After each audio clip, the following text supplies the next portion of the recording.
ازيكم عاملين ايه؟ بصوا احنا دخلنا في الفيديو على طول كده من غير اي مقدمة ولا اي حاجة. ازيكم عاملين ايه؟ وحشتوني جدا جدا. بصوا بقى انا جايه لكم النهارده باكله، اقسم بالله اقسم بالله جميله جميله وعيالك هيحبوها. طبعا هي اكيد باينه من الالوان بتاعها. تمام. بس تعالوا انا اقول لكم التفاصيل بتاعتها، عملنا ايه وعملنا لعيالنا ايه وفرحناهم. بجد عيالي كانوا مبسوطين جدا باللي انا عملته ده. ده طبعا بتاع كيلو بصل، انا عشان ما عنديش بصل كبير، عندي الصغير دوت قشرته كله. تمام. جبنا بتاع كيلو بصل، قشرته وهغسله غسله حلوه كده. تعالوا بقى نشوف احنا هنعمل ايه، هتتبهروا بامانه بالفيديو دوت وبالحاجه اللي انا عملتها دي، اقتصاديه جدا وبسيطه. طبعا انتم متشوقين عشان تعرفوا انا هعمل ايه. تعالوا انا اقول لكم انا هعمل ايه وحاجه هتعجبكم. ويلا بينا قومي تشجعي واعملي زي ما انا بعمل كده. طلع بقى هنا، دي كانت شنطه فيها بتنجال وفلفل حراق. اقسم بالله ما طلع حراق اصلا، الفلفل ده جه بارد. وكام حبايه طماطم، بتاع نص كيلو طماطم عشان نعمل كميه كبيره. تمام.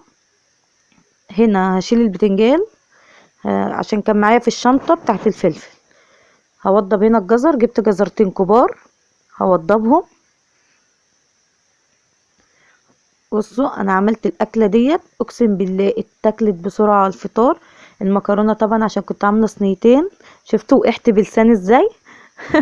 هعمل لكم، انا قبل كده عملت معاكم الرقاق الكداب. تمام.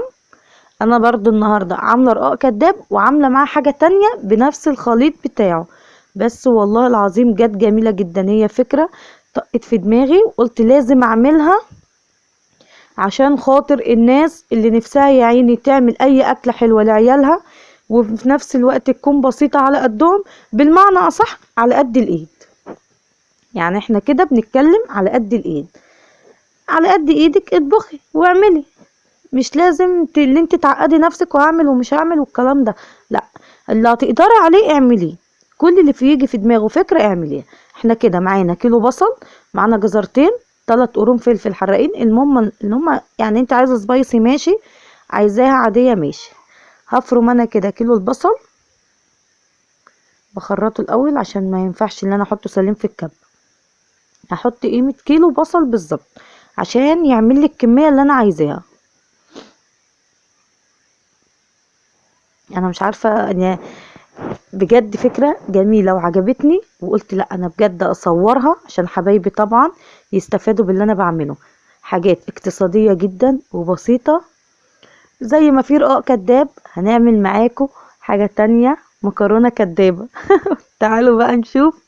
سموها كدابة، تسموها اقتصادية، سموها زي ما تسميها. بس والله العظيم كانت جميلة جدا وملهاش حل. تبع بشوفها كده فرمت معايا ولا لا. طلع الكيلو كتير عليها، بس انا برضو ظبطته اللي اتفرم ورجعت ما شيلتش منها حاجه وفرمته كله مع بعض. بشوفها كده، ببص بشوفه اتفرم ولا لا.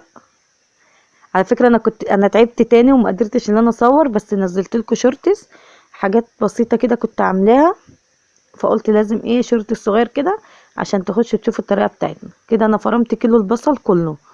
ما تنعميش البصله خالص، لازم تكون البصله حرشه معاكي وما تكونش ناعمه عشان تبان في الاكل اللي انت بتعمليه. هنحط كده بقى الجزرتين، دول جزرتين كبار على فكرة. ماشي. واحط معاها 3 قرون الفلفل. كان نفسي تدي سنة سبايسي بس والله ما جه حرق، بس يلا مش اشكال. بقى كده بقى انا هفرم الفلفل. انا قاطعه الصوت ان صوت الكبة عندي بقى مزعج جدا. كنت حاطه التليفون في وداني وبتكلم، بص كده عماله اقول ايه الاحمر في وداني دوت، طلع التليفون. كده انا فرمت الكميه دي، برضو كميه الجزر مع الفلفل مع البطاطس هتعمل معانا حاجه حلوه. ودول بتاع قيمه نص كيلو طماطم. تفرميه في الكبه، لا اما ما عندكيش كبه خرطيه على ايديكي، والجزر ابشريه. يعني كلتا الحالتين ما عندكيش كبه، ابشري الجزر وخرطي الفلفل على ايديكي، والطماطم خرطيها ما تعملهاش في الخلاط. احنا مش عايزينها ناعمه، احنا عايزينها متقطعه خرط زي ما انا هوريها لكم كده في الكبه. يعني ايه اللي هي تبقى حرشه معانا كده، وفي نفس الوقت مش جايبه ميه. انت مخرطه الطماطم مش جايبه ميه.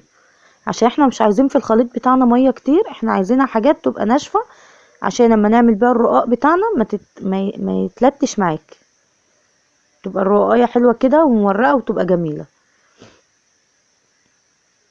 انا رحت فين؟ انا جيت اهو. تعالوا بقى، هحط هنا ماده دهنيه، نحط في الطاسه شويه زيت، نحط حته سمنه بلدي، احط سمنه بلدي عشان بدور عليها، اكيد انا كده كنت بدور على السمنه. تعالوا بينا بقى نحط السمنه بتاعتنا، بس هي كانت في التلاجة وانا نسيت اللي انا اطلعها. كده السمنه ساحت معانا مع شويه الزيت، يعني بتاع قيمه 3 معالق زيت مع معلقتين سمنه بلدي. ما تخافوش الكميه مش كتيره، انا يعني ايه، انا نقصت برضو على فكره عشان الكميه بتاعتنا. هنزل بقى بكيلو البصل بتاعنا،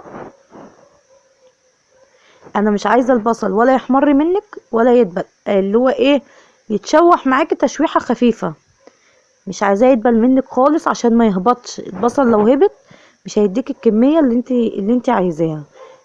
انت هتعملي كذا حاجه او حاجتين بالمعنى اصح، فعايزه فيهم الخليط يبقى باين. انا حطيت كده شويه ملح، شويه فلفل اسمر. جربي التوابل مع البصله وهي بتتشوح، اقسم بالله جميله وبتودي الاكل في حته تانية خالص، بس بامانه بتبقى حلوه. كده اهو جبت بقى البصل الجزر والطماطم. بصي انا عايزاها تدبل معايا، اللي هي ايه، اللي هي يدوبك تتشوح، ان هي ريحه البصله دي تطلع منها خالص، اللي هي التشويحه بتاعتها الحلوه دي. هنزل هنا بقى بالجزر كده خلاص. بصي كده، بصي ولا هبط يلا اي حاجه، يا دوبك شممتها النور، يعني بتاع 5 دقايق على النور بالمعنى صح كده، بتاع 5 دقايق او دقيقتين 3 دقايق. انا كنت برن التليفون فصل مني. كده بشوح الجزر مع البصل، اقسم بالله الجزر مع البصله اديتها طعم تاني وخليتها جميله جدا بجد. ما كانش ينفع ان انا اعمل الاكله دي واعديها كده بالسهل، لا لازم انتوا تشوفوها. كده انا حطيت معلقه دجاج فوري اللي هي السايبه، حطينا فلفل اسمر، وده كمون، لا ده الفلفل الاسمر، وحطيت كزبره و7 بهارات. تمام كده، نقلبها بقى شويه مع الجزر والحاجه كده. كده ما كنتش لسه ظبطت الحقيقه، انا بس حطيت التوابل وشويه الملح اللي انا حطيتهم اللي هم يتبلوا معايا البصله بسرعه. لسه انا الحقيقه بتاعها لسه ما عملتوش. بص بقى الخليط بقى عامل ازاي، اكنك عامله لحمه مفرومه بالظبط. احنا ما عندناش لحمه، مش هنعمل اكل. قومي كده هاتي كيلو بصل على نص كيلو طماطم على جزرتين واعمليهم على النار. كده خلاص انا كده كنت مخلصه. احط الفينيش بتاعي بقى اللي هو مرقه الدجاج. كده خلاص هي حقيقة كده معايا مظبوط. كان عندي شوربة في التلاجة طلعتها عشان اسقي بيها الرقاق، بدل ما اعمل شوربة انا كده كده عندي شوربة ومخلصة. تعالوا بقى اوريكم بقى طريقة البشاميل. حطيت هنا 4 معالق زيت مع معلقة سمنة بلدي كبيرة، وهنزل بيها بربع كيلو دقيق. ده كده قيمة ربع كيلو دقيق، عشان كنت جايبة نص قسمته نصين، مرضتش اعمل النص كيلو كله، قلت هيبقى كتير. ان انا عايزه بس بشاميل للوش، مش عايزه حاجه تاني اكتر من كده. كان عندي نص كيلو لبن، زودت شويه شوربه اهو. كده انا اللبن ده كنت مزوداه شويه شوربه، هاخد بس شويه ادوب بيهم الدقيق اللي عشان ما يكلكعش منك شويه صغيرين. حطي بقى توابلك اللي انت عايزاها في البشاميل، اقسم بالله كان طعمه جامد. الشوربه مع اللبن اديتها مسك عالي.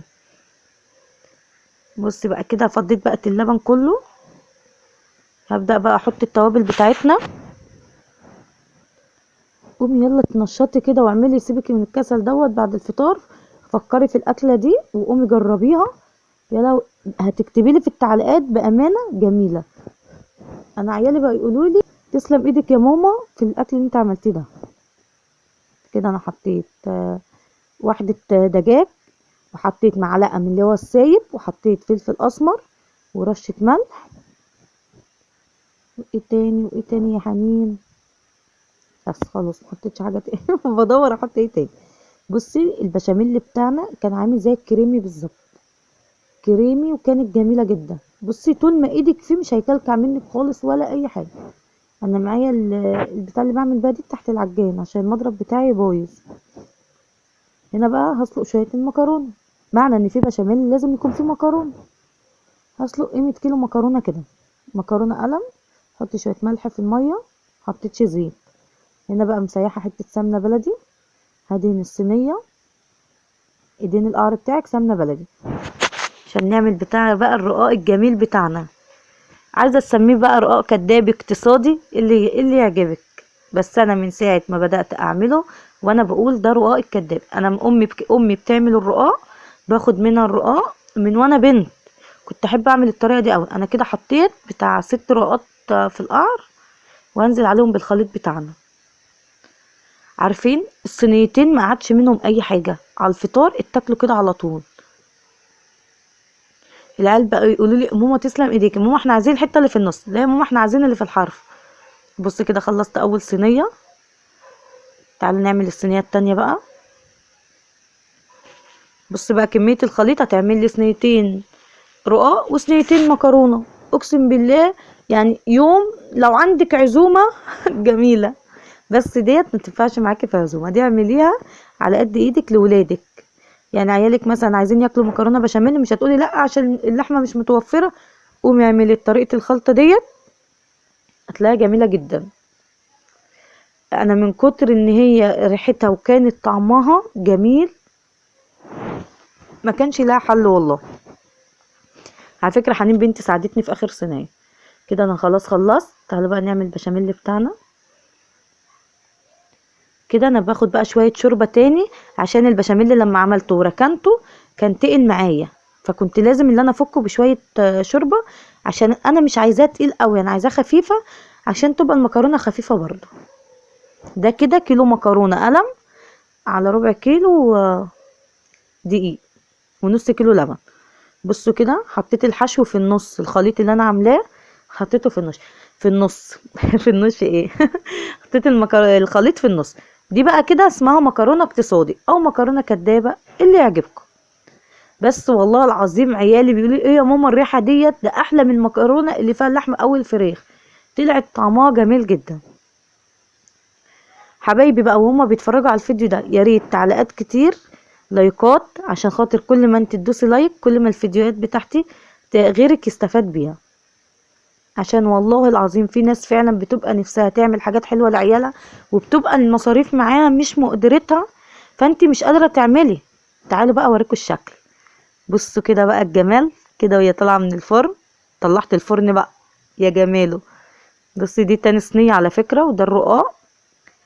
ويا رب كده يكون الفيديو عجبكم والطريقة عجبتكم. قومي بسرعة اعملي لولادك احلى اكل، وما تنسيش اللايك والاشتراك وتفعلي الجرس. مع الف سلامة.